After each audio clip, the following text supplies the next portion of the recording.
Morning until up to now. Oo, sabi ko naman, I told you earlier, di ba? Powerhouse speakers, powerhouse topics. Inaantok na ba kayo? Are you guys sleepy? Siyempre hindi, di ba? Ang ganda ng mga topics natin. Yes, and anyone, as they say, anyone who keeps learning stays young. Kaya here at SYMPC, we really love to learn from the expert and of course to one another. Sabi nga, if learning keeps you young, what more if you learn from a younger one? Nako, that's so true. I learned a lot from my kids, yung aking 13 years old at ang aking 9 years old. I'm sure there's a lot to be learned from our youngest speaker for today. So, let's choose our final speaker. Miss Marla via Abao. Marla via Abao is a classic epitome of beauty and brains. A consistent director's lister, excelling both in academic and extracurricular activities. It is no surprise that she belongs to the so-called cream of the crop class of seniors from Philippine Science High School. She has taken a keen interest in and talent for arts, math, and science. She has won and been shortlisted for many local, national, and international math, science, and writing competitions like Mechanical Engineering and Physics Quiz Bee, Youth Hack Manila, Mechanical Startup Challenge, Applied Science category of Research Fair, Digital X, Electrical Engineering Competition by the University of the Philippines, National Right Tool Competition, Asia Pacific Informatics Olympiad participant, STEP and US Sunburst Environment Program in Singapore, and a lot more. Okay, let's hear it for Miss Marla Abao.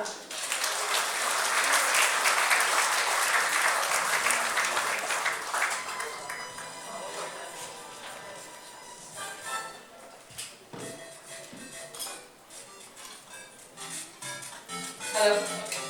So, thank you so much for that wonderful introduction. Good afternoon, everyone. I'm Marla Abao, a Bachelor of Dating student from Philippine Science High School main campus, and I will be here to present to you the power of youth innovation. So first off, let's start with ideation. What's so significant about ideation? I'm pretty sure some of the previous speakers have already discussed this, but for me, ideation is the feeling of having an aha moment, or the eureka thing in your head where you just have this random idea that you want to share to the world. But so what about ideation? Well, ideation jumpstarts the process of innovation. And innovation is further defined as a new process, idea, method that you come up from your ideation process.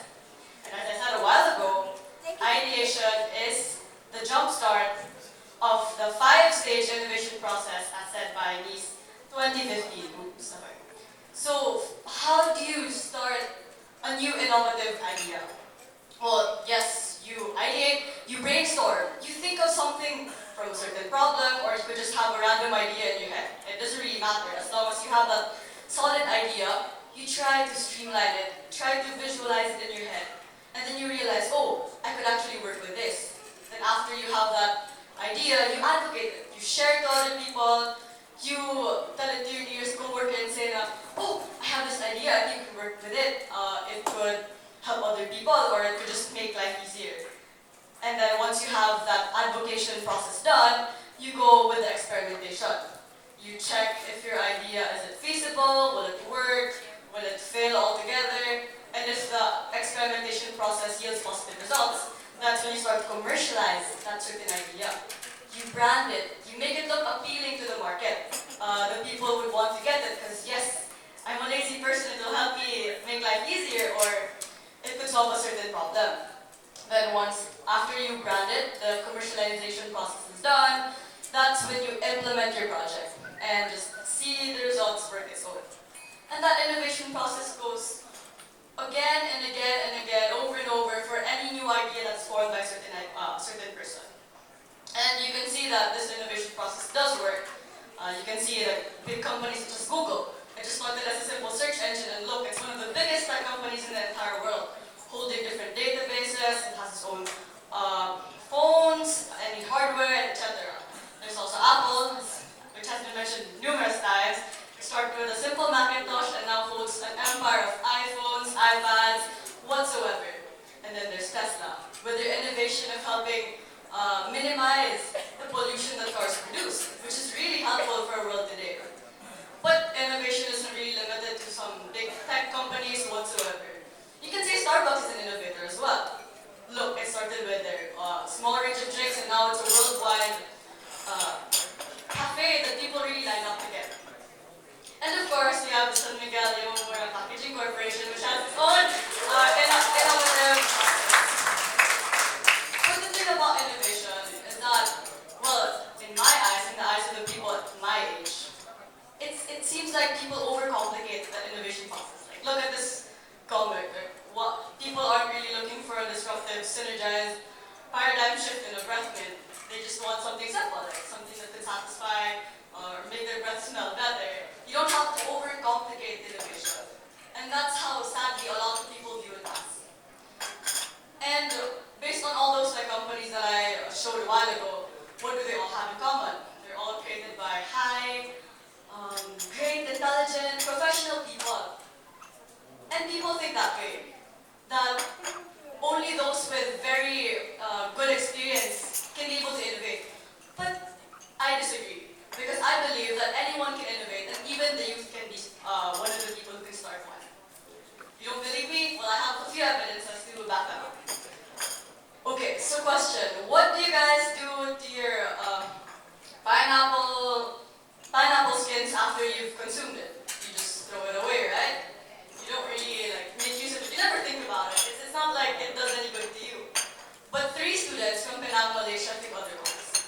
So these 3 students recently won 3rd place in the Intel International Student and Engineering Fair, created their Pineapple Skin Galore project. Doesn't it sound weird? Like, why would anyone want to listen to 3 kids who have pineapple skin galore as their title? I mean, it sounds stupid, right? At first glance, well, what's so significant about it? Actually, they thought about that waste and created like brick-like materials. So it's not too obvious there. Brick-like materials you can use for hollow blocks or build houses with, simple keychains, which they also had in display. We're using that pineapple skin.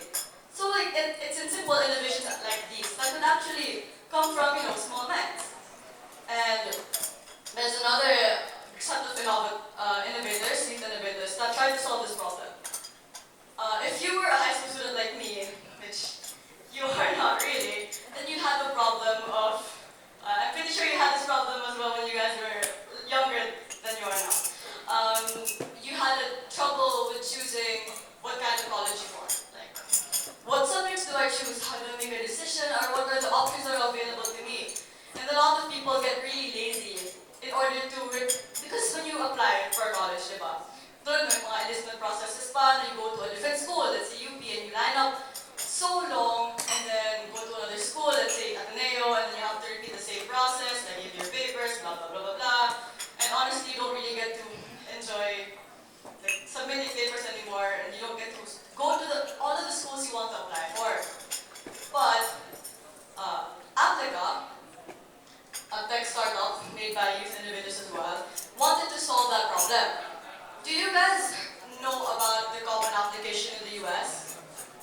Yes, okay. So to those who don't know what the Common Application is, well, it's basically a website where students can put all the basic information for what they need to apply at a certain university or college, especially in the US, and then you just click and send to all of the schools who need it. So you don't have to go there and do it one by one and repeat the process. But since we don't have that system in the Philippines, Applica tried to implement it here. And if you listen to one of the talks a while ago, Education PH was also one of the Filipino startups, right? They were inspired by Education.ph as well. Okay, so with all of these innovations that I've talked about, I kind of want to talk about my journey about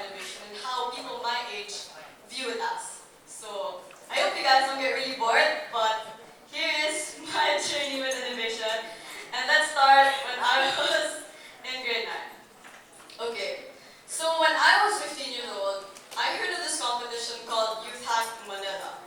It's a startup challenge, but unfortunately, I had no idea what innovation was. I had no idea what entrepreneurship was, entrepreneurship and all that. I just went in there because I knew I wanted to code. And that was one of my passions. I code when I'm bored, although I don't really do much complicated codings much because we weren't really taught that, but I just do it. And I know I want to use programming as a means, to make life easier and help. So what was Youth Hack Manila all about? Well, there were a lot of different startup people, like entrepreneurs that were there. They gave out talks. They showed me what it was like to be part of to know about entrepreneurship. And little did I know that just joining that competition would change my life already. And actually, Idea Space, Cyril Valencia was also there, so he gave a talk about it, and I was really inspired. And basically, the entire competition was just like, okay, think of any problem you have at the moment, you try to solve it using technology or whatever you want to do, and let's see if it works. And we were the youngest competitors of that competition. We were all 15 years old, see, 1, 2, 3, 4 of us there. And we wanted to solve an issue about security. And we were like, okay, because we had, in our school in Pasay, there's an area of an open bank deposit where there are a lot of issues concerning security because you can just get it right and no one really gets to track it down. So we had an idea about that. And we worked with hardware, RFID scanners, and just an application on your phone which could easily track down your stuff. So it was an entire system altogether, and we won third place for that. But unfortunately, we were not able to really fully implement that project as we were still very young and school was very taxing for us as well. But in order to give back and to show other kids that what innovation can do, I joined the Youth Hack Manila organization team. And Youth Hack has spread across a lot of countries. To those who don't know, Youth Hack is a student-run organization where we aim to empower today's youth to solve the biggest problems through technology and entrepreneurship. In the previous slide, you can see that we already have our own Youth Hack teams in Singapore, Thailand, the US, Korea, Nigeria, and other countries as well. So I have a question. Do you guys know what litter of light is? Yes, so most of you know what litter of light does. So to those who don't know, litter of light, they use PET bottles and then they put water and bleach and then they put it on the roofs in order to illuminate inside the house of those rural areas who don't have electricity yet. I had my own experience with lighting up rural communities because I joined the Solar Energy Foundation where I became an intern under Jaime Ayala, who is a social entrepreneur. In Solar Energy Foundation, they aim to focus on lighting up people's lives through using solar-powered solar suitcases, where you can use it for numerous concerns such as light for emergency, light for health, like for the birthing mothers who don't have electricity in the areas specifically for that, and light for education, where there are a lot of schools in the Philippines who still don't have electricity and they want to solve that problem. But for me, the part where I interned in specifically was the light for emergency. So what did I do as an intern, a 15-year-old intern inside a really complicated foundation? Well, I helped out in strategizing and planning where the solar suitcases could be distributed for, as there were a lot of areas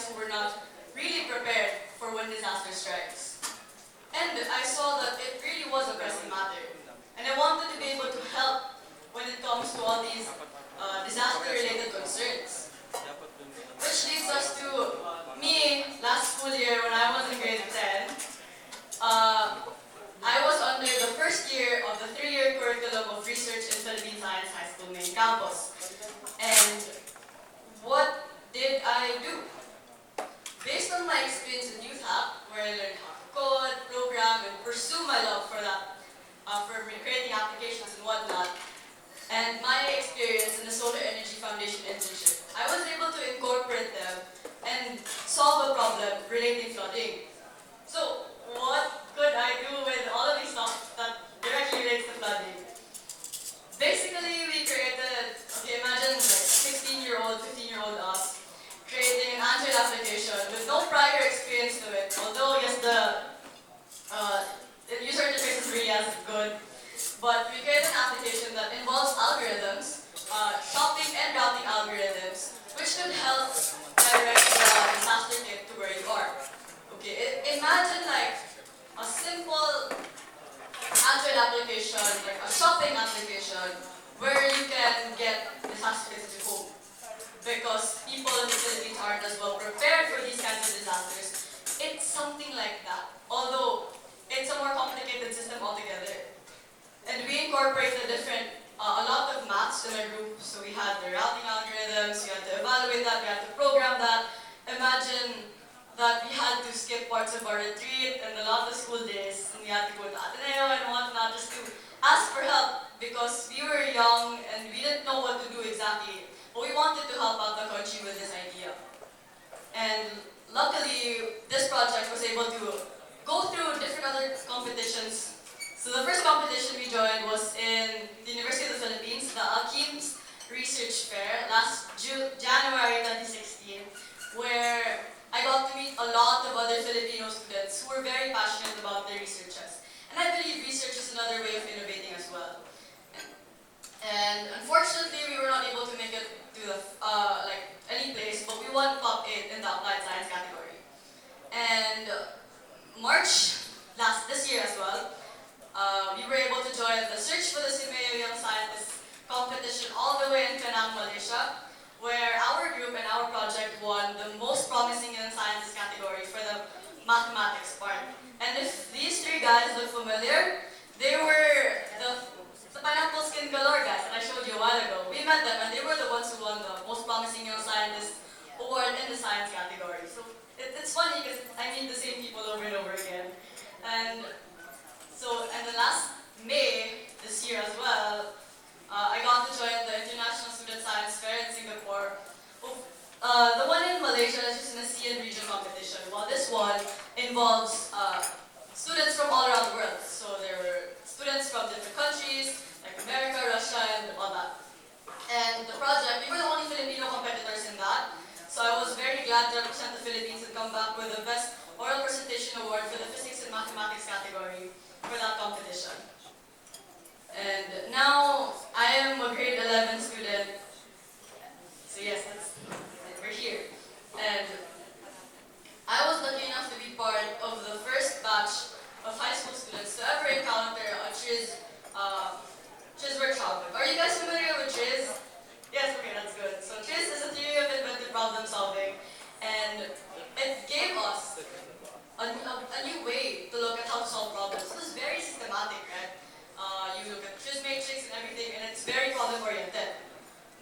And we had to make our own TRIZ model. We had to work with a certain problem in our school, which we focused on an irritating bell, because school bells can be very, very annoying. If they're too loud sometimes, and you can't hear them, because it's inconsistent. They're not placed strategically. So we wanted to solve that problem through the TRIZ principles. So we were able to come up with a solution where we used like the unutilized air vents in our school, and we strategically placed chime-like sounding bells around it so that the sound would travel better. And that's the end product of the TRIZ experience. But based on all these experiences, I have like the ideation thing, is youth hack. And then there's research, a more orderly and disciplined way to innovate. And then there's TRIZ, a very problem-oriented way to innovate. I can definitely say that there's no one way to innovate. And so, what's next? Well, for me, at the moment, I'm presiding the Research Club of PSI, which is the Society for the Advancement of Research, Science, and Technology. And we aim to be PSI's frontier of innovation and oriented towards the appreciation and further understanding towards appreciation and further understanding of the principles and disciplines in conducting both pure and problem-oriented researches through the creation of original, empirical, and innovative projects, ideas. share innovation to different students. So our main project for this school year is to adopt the Quirino Elementary School because we believe that as young as they are, elementary students should be open to the idea of innovation and not think that innovation is limited to those big people, to those professionals and those companies because innovation can start while you're still young. And we want them to appreciate innovation specifically in the science and technology areas. And this next July, this is the poster for last one, I'll be heading the Code Weekend of the Youth Hack, which is another new competition that they have aside from the Startup Challenge. And if you can see in the youth today, there's a big trend in hackathons for us because we believe that technology is something that we should use to help and make life a lot easier. And a lot of us really do love to program and use computers, whether it's for games or whatever, but it helps. And innovation can come from anywhere, from anyone. There are a lot of young innovators, we just have to open our minds to it. Even though, like, the science fair projects may seem a lot simple or nothing, but it could help and make a really big impact if you really look at it and you encourage them to want to build up on that idea. One thing is that the only thing that hinders us is that we're too scared. Therefore, you shouldn't be afraid of showing your ideas. You just have to be brave. Any idea, as wild as it can be, you should share it because someone could really help you and could benefit from that as well. And to end everything, in order for the innovation process for a little young person like me is just to think, to create, and that's when we innovate. Thank you very much. Thank you very much, Miss Marla. Miss May on stage. Oh my God, that's a lot for a very young age, no? Are you sure you're only in grade 11? Parang ano, I am intimidating myself. Oh my God. Alright. But I have a trivia. Actually, I saw her YouTube upload. She sings very well. She's also a singer. Ay, nako. Sample daw, sample. Ayaw niya. Kung ano, mas bigger na siya kapatid pa. Alright. Okay. It's now open for questions. Start shooting your questions.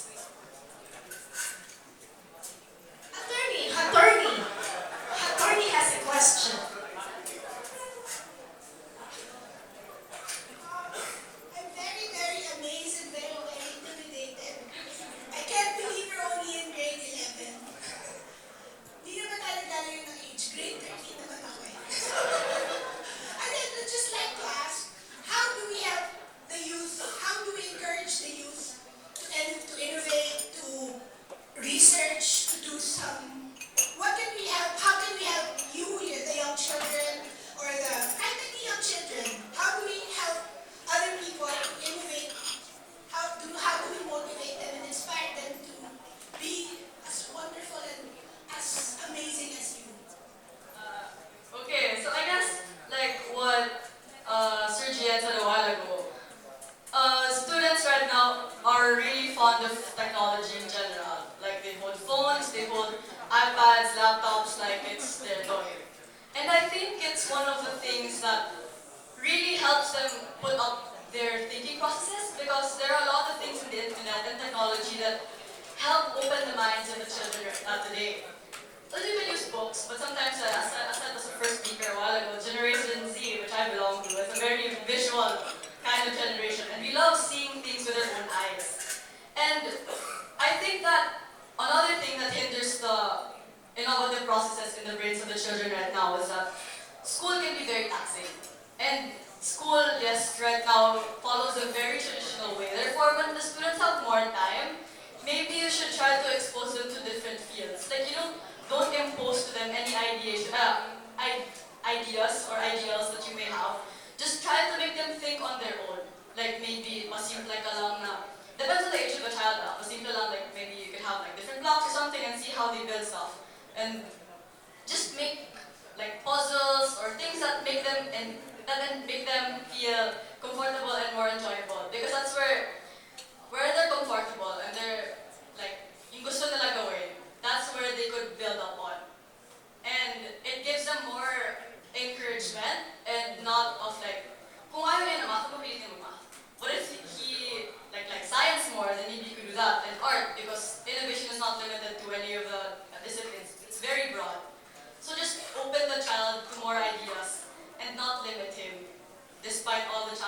he has or she. Yes. Wow.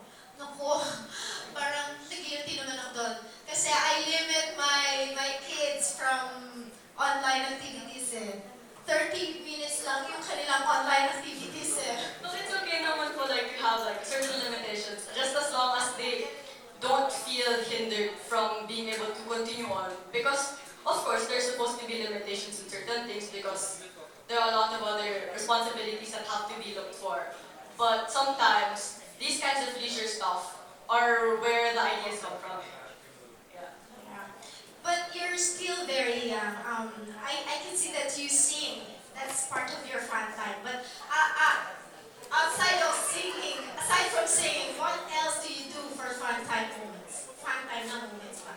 Fun time moments. Well, I know it's kind of nerdy, but I do really like programming a lot. So now that I have to tinker with my laptop, I have like I program Android applications and games.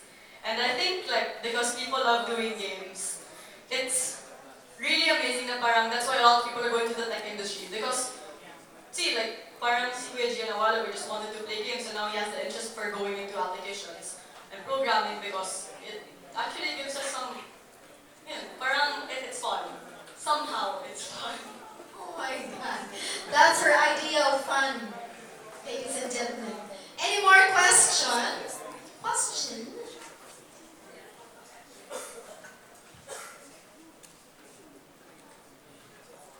We're just curious here, mga young fathers. Tito John, like what Kuya Gian said earlier. We're just curious on how did your parents encourage you to be like to have this innovative kind of attitude to learn outside of what's being given in school. So we just want to. Well, how do I start? Well, my dad kasi really loves programming din. Kaya nakuha ko yung, the love for doing that from him, which really encouraged me to go for that field. But at the same time, they give me my me time din. So they don't enforce me like, okay, you have to program this kind of thing or you have to do this kind of thing. They just give me a bit, like, ample amount of freedom in order to explore different things. And I think that's where you really build up on it. Because if you're always so busy and you don't really have your playtime as a child, then everything just becomes a very robotic system. And it's a process you have to repeat over and over again, and you don't really get to enjoy it. So parang ganun siya in the eyes of me. Thank you. So Marvin and Jay, you should be very careful on what online websites you go Yes. to. You have to monitor pa rin po. Any more questions? Ito, Sir Nick, Sir Nico. Good afternoon. Actually, I'm a father of a big family. I just want to emphasize the fact that technology is something like the ratio of human-machine interface should be controlled in such a way that morality and value should always be at the top of a child. Because if you're too much, should I say, dependent on technology and innovation, but you forget about your morality and values, I think it's more important. So, for me, it's good that you're developing your mind, but remember, the moral quotient and the intelligent quotient of a human being should be maintained as it is each time we mind. Thank you. Thank you. Thank you very much. Wow. Very well said, Boss Nico.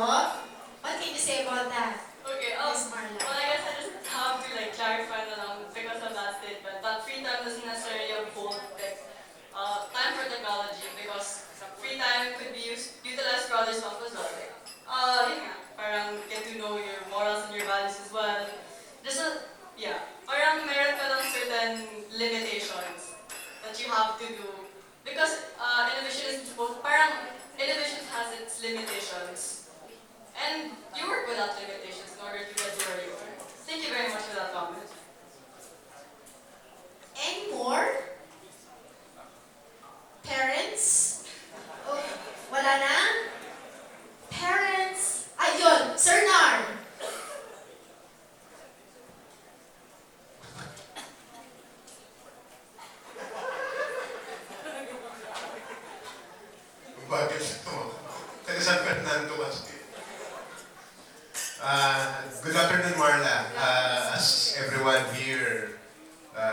I'm completely jaw-dropped no? when I was listening to you. You mentioned something about a project you called SARS. Oh yes, This is yes, Society of Advanced Research for Science and Technology. Yes. My question is, what is the purpose of that? And is this only limited to PSI members or this is open for anybody interested in research? Oh, as of this moment, that Source Plus is just a club inside PSI. So we're just a group of members of like the research club where we basically make certain guidelines on how to offer research, and we mentor lower years on how the research process goes about. And yun nga, we try to go out of the school and adopt students to go to our school. But that we are also planning to actually expand. And there is a batch before me who does a similar work. It's called ESIP, integrating science in the Philippines. Also made by PSI students, batch 150. You might want to look at it because it's also another student-run organization. It's open to everyone who's interested in science in general and also research. So if any of you guys have like children who are very interested in that, I could help connect you to that organization. Thank you. You're welcome. May question? There's a question back. Boss Pat? Boss Ferdy? Okay. Oh, I guess that's the last question for Miss Marla. Please remain on stage. May we call back on stage Boss Ferdy, Miss Edith, Mr. Cesar Jimena, and Sir Naldo Gorospe. To award the certificate of appreciation to Marla Abao.